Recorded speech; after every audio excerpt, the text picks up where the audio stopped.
پیدا کیا۔ حلال اور حرام کسے کہتے ہیں؟ اسلام میں ہر وہ چیز جو پاک اور جائز ہے اسے حلال کہتے ہیں۔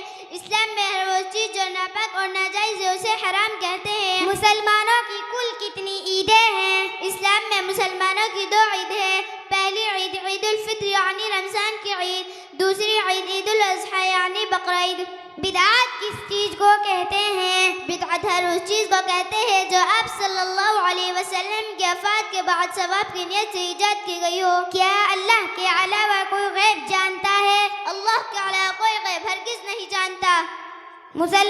قرآن مجید کس کا کلام ہے؟ قرآن مجید خدا تعالیٰ کا کلام ہے۔ قرآن مجید کس پر نازل ہوا؟ قرآن مجید حضرت محمد صلی اللہ علیہ وسلم پر نازل ہوا۔ قرآن مجید میں کتنے پارے کتنی سورتیں ہیں؟ قرآن مجید میں 30 پارے اور 114 سورتیں ہیں۔ قیامت کب قائم ہوگی؟ قیامت کا معاملہ اللہ کے علاوہ کوئی نہیں جانتا۔ قیامت کے دن کافروں کا کیا انجام ہوگا؟ قیامت کے دن مؤمنوں کا بدلہ جنت ہے اور کافروں کا بدلہ جہنم ہے۔ السلام علیکم ورحمۃ اللہ وبرکاتہ۔ وعلیکم السلام ورحمۃ اللہ وبرکاتہ۔